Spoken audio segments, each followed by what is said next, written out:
Tu es là parce que tu veux savoir comment convaincre n'importe qui, n'importe où et dans n'importe quelle situation.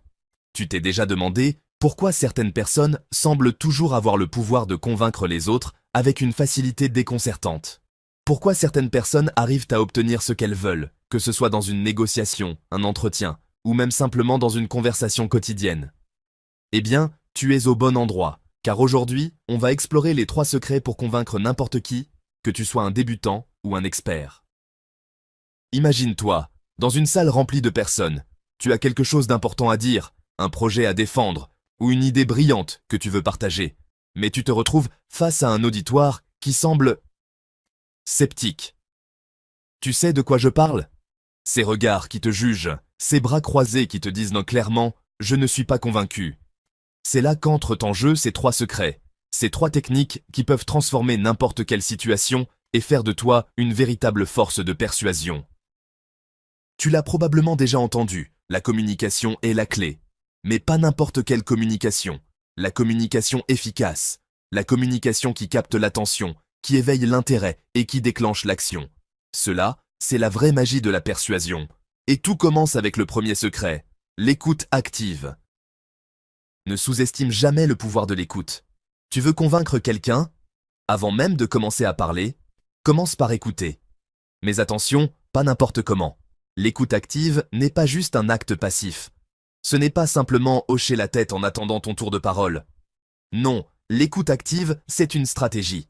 C'est comprendre ce que l'autre personne pense, ce qu'elle ressent, et pourquoi elle agit de la manière dont elle agit. Cela te permet de t'aligner sur ses besoins, ses désirs et ses attentes. En écoutant attentivement, tu captes des informations cruciales qui vont te permettre d'ajuster ton message, de répondre aux objections avant même qu'elles ne surgissent, et d'adapter ton discours pour qu'il résonne profondément avec l'autre personne. Il faut aussi savoir poser les bonnes questions. Ce sont des questions qui suscitent la réflexion et qui montrent à l'autre personne que tu t'intéresses vraiment à elle. Par exemple, au lieu de simplement demander « Qu'est-ce que vous en pensez ?», tu pourrais demander « Comment cette solution pourrait-elle répondre à vos besoins spécifiques ?» C'est une question qui ouvre un espace pour un véritable échange et qui montre que tu cherches à comprendre profondément la situation. Quand tu poses des questions ouvertes comme celle-ci, tu génères une conversation plus naturelle, plus engageante et beaucoup plus propice à convaincre. Maintenant, imagine que tu es bien écouté, que tu aies compris ce que l'autre personne veut vraiment. C'est là que le deuxième secret entre en jeu, l'argumentation émotionnelle. Tu vois, la persuasion ne repose pas seulement sur des faits ou des chiffres. Oui, les données ont leur place, mais la vérité, c'est que nous prenons souvent nos décisions en fonction de nos émotions et non de notre logique. Le cerveau humain est incroyablement influencé par ses émotions. Si tu veux convaincre quelqu'un, tu dois savoir comment jouer sur ses émotions. L'une des clés pour cela est de raconter une histoire. Les histoires captivent. Elles captent l'attention. Elles suscitent des émotions. Elles font en sorte que les gens se projettent, se sentent connectés à ce que tu dis. Si tu présentes une situation sous forme de récit, avec des personnages, des défis, des émotions, tu vas aider ton interlocuteur à se connecter sur un plan plus profond. Imagine que tu parles d'un projet, d'une idée ou même d'un produit. Si tu racontes comment cela a changé la vie de quelqu'un, si tu expliques de manière émotive ce qui se cache derrière les faits et les chiffres, tu crées une véritable connexion émotionnelle. En plus des histoires, il y a une autre technique très puissante, l'empathie. Quand tu montres que tu comprends les émotions de l'autre personne, tu fais en sorte qu'elle se sente écoutée, respectée et surtout comprise. Si tu montres que tu sais ce qu'elle ressent, tu crées une alliance. C'est l'un des leviers les plus puissants pour convaincre. Par exemple, si tu es en train de vendre quelque chose, montre à ton interlocuteur que tu comprends ses peurs, ses doutes ou ses préoccupations. Je sais que tu t'inquiètes de la qualité de ce produit, et c'est normal. Laisse-moi te montrer pourquoi il est différent des autres. Ce type de message rassure, calme les doutes et construit une relation de confiance. Après avoir écouté activement et utilisé des arguments émotionnels, il est temps de passer au troisième secret, l'effet de contraste. L'effet de contraste est un principe psychologique qui repose sur le fait que les gens jugent les choses en fonction de ce qu'ils ont vu auparavant. En d'autres termes, ce qui semble cher, par exemple, peut paraître beaucoup moins cher si tu compares avec quelque chose de plus coûteux. C'est un principe que l'on utilise tous les jours. parfois sans même y penser. Par exemple, si tu veux convaincre quelqu'un que ton produit est une bonne affaire, commence par présenter un produit similaire, mais beaucoup plus cher. L'autre personne va automatiquement percevoir ton produit comme une meilleure option. De la même manière, si tu veux convaincre quelqu'un de faire un choix, présente d'abord une option qui semble beaucoup plus difficile, coûteuse ou complexe. Cela va faire que la solution que tu proposes va paraître comme un compromis parfait. Ce principe peut aussi s'appliquer dans des discussions plus personnelles. Si tu veux convaincre quelqu'un de prendre une décision rapide, montre-lui les conséquences de l'indécision. Par exemple, tu pourrais dire quelque chose comme « Regarde, si tu n'agis pas maintenant, tu risques de perdre une opportunité qui pourrait ne pas revenir de sitôt. » Cette comparaison crée une pression, mais aussi une perception de la valeur de l'opportunité que tu présentes. Un autre aspect très important de l'effet de contraste, c'est de comprendre que plus l'option que tu proposes est simple et compréhensible, plus elle va sembler irrésistible par rapport à des alternatives complexes. Si tu es capable de simplifier ton message, de rendre les choses claires et évidentes, ton interlocuteur se sentira beaucoup plus à l'aise avec la décision que tu lui proposes. À ce stade, tu as déjà les 3 secrets essentiels, l'écoute active, l'argumentation émotionnelle et l'effet de contraste. Mais, avant de finir, il y a une dernière chose à savoir. Ce qu'il faut comprendre, c'est que la persuasion n'est pas simplement une question de technique ou de stratégie. C'est avant tout une question de confiance. Si ton interlocuteur n'a pas confiance en toi, même les meilleures techniques ne fonctionneront pas.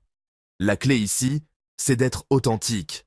Montre que tu es sincère, que tu crois réellement en ce que tu dis. Quand tu fais preuve de transparence et de sincérité, tu construis une relation qui va bien au-delà de la simple persuasion.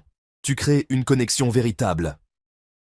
La persuasion, ce n'est pas manipuler les gens, ce n'est pas les faire faire ce qu'ils ne veulent pas faire. C'est les aider à prendre des décisions qui sont dans leur meilleur intérêt, tout en leur donnant les informations et les émotions nécessaires pour faire ce choix. Et ça, c'est un pouvoir incroyable, car quand tu maîtrises ces 3 secrets, tu peux influencer n'importe quelle situation, convaincre n'importe qui et obtenir ce que tu veux, avec éthique et respect. Alors, prêt à convaincre le monde entier? N'oublie pas, commence par écouter. Utilise des émotions puissantes et joue sur les contrastes. Mais surtout, sois authentique. C'est la clé du succès. Poursuivons cette exploration de la persuasion, car une fois que tu maîtrises les 3 secrets dont on a parlé, il y a des nuances supplémentaires et des stratégies complémentaires qui peuvent vraiment renforcer ton pouvoir de convaincre. Après tout, être capable de convaincre n'importe qui n'est pas seulement une question d'outils ou de technique, c'est aussi une question de compréhension profonde des comportements humains et des mécanismes de décision. C'est là qu'on entre dans un territoire où la psychologie, l'observation et la pratique deviennent des alliés redoutables. Pense à la façon dont tu peux non seulement répondre aux attentes de l'autre, mais aussi aller au-delà de ce qu'il attend. C'est ce qu'on appelle la surprise positive. Les gens aiment être agréablement surpris, mais attention, ce n'est pas simplement une question d'offrir quelque chose d'extraordinaire, non. Il s'agit de dépasser les attentes d'une manière qui semble naturelle et authentique. Par exemple, si tu proposes une solution à un problème, va au-delà de ce qui est normalement attendu et ajoute quelque chose qui surprend positivement ton interlocuteur. Ce « petit plus » peut être quelque chose d'inattendu mais pertinent, comme une donnée ou une solution supplémentaire que ton interlocuteur n'avait pas envisagée. Quand tu parviens à surprendre positivement quelqu'un, tu crées un effet de « wow » et tu le rends plus réceptif à tes idées. Il y a quelque chose de magique dans cette surprise. Elle crée une émotion, un lien supplémentaire et renforce la confiance. Elle fait en sorte que ton interlocuteur se dise « Je ne m'attendais pas à cela, cette personne a vraiment pris le temps de réfléchir à ce que je voulais et m'a donné plus que ce que j'imaginais. » Autre stratégie essentielle, tu dois apprendre à gérer le timing de tes interventions. La persuasion n'est pas seulement une question de contenu, mais aussi de moment où tu choisis de le délivrer. L'instant où tu choisis de délivrer une information peut transformer la perception de celle-ci. Imagine que tu sois en pleine négociation. Si tu donnes une information cruciale trop tôt, elle risque de se perdre dans un flot de détails. Mais si tu choisis le bon moment, quand ton interlocuteur est le plus réceptif et que ses émotions sont dans un état propice à recevoir l'information, alors ton message aura beaucoup plus d'impact. Savoir quand intervenir, quand laisser une pause, quand proposer une alternative, tout ça fait partie de l'art de convaincre. Le timing peut être un facteur déterminant pour capter l'attention et renforcer la force de ton message. La manière dont tu structures ton message est tout aussi décisive. Trop souvent, les gens veulent t'en dire trop. Ils ajoutent des détails inutiles ou se laissent emporter par leurs émotions.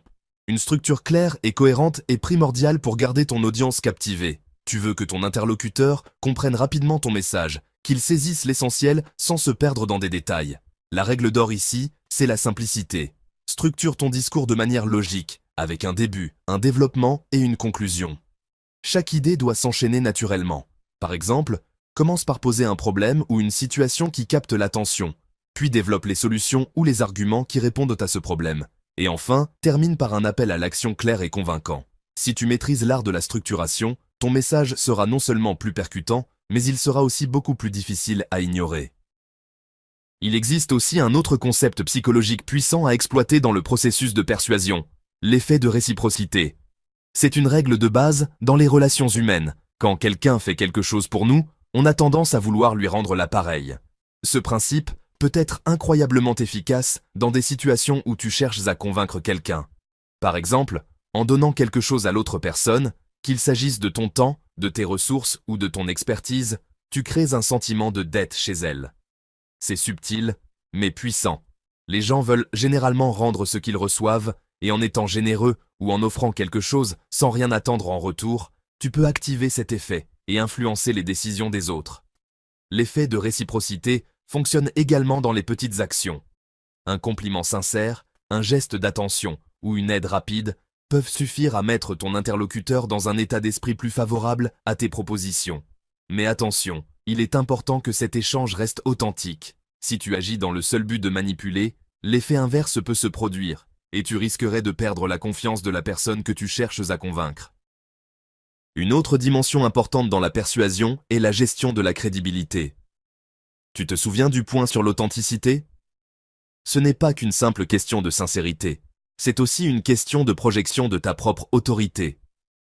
Lorsque tu cherches à convaincre quelqu'un, tu dois être perçu comme crédible. Si tu veux être pris au sérieux, tu dois montrer que tu maîtrises ton sujet et que tu es digne de confiance. Mais la crédibilité ne se construit pas uniquement avec des arguments logiques. Elle se construit aussi avec des actions cohérentes et un comportement aligné avec tes paroles.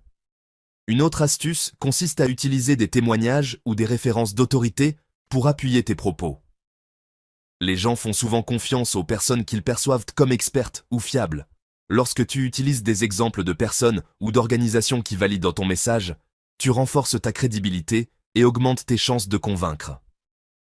Il existe aussi ce que l'on appelle le biais de l'engagement et de la cohérence, qui repose sur une dynamique psychologique simple. Une fois que quelqu'un a pris un engagement, même minime, il est plus enclin à suivre avec un autre engagement plus important. Tu peux utiliser cette connaissance pour amener progressivement ton interlocuteur à s'engager dans ton idée. Par exemple, commence par lui faire prendre une petite décision qui ne le met pas trop dans l'embarras. Une fois qu'il a accepté ce petit engagement, il sera plus enclin à accepter une proposition plus conséquente. Ce mécanisme est souvent utilisé dans les stratégies commerciales et marketing, mais il peut aussi être extrêmement utile dans des négociations ou dans des discussions pour convaincre quelqu'un de rejoindre ton point de vue. Enfin, il ne faut jamais sous-estimer l'importance de l'alignement avec les valeurs et les croyances de l'autre personne.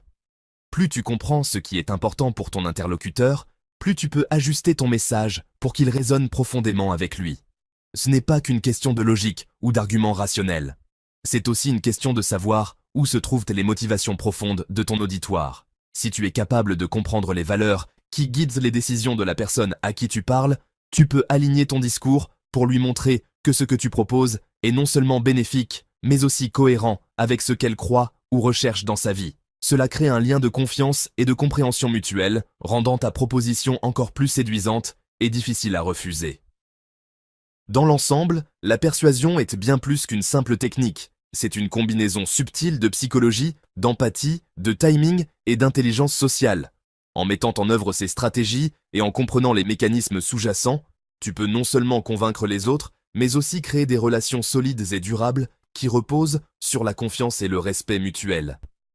La persuasion ne consiste pas à manipuler ou à dominer, mais à guider et à influencer de manière éthique, en respectant l'autre et en cherchant une solution bénéfique pour tous.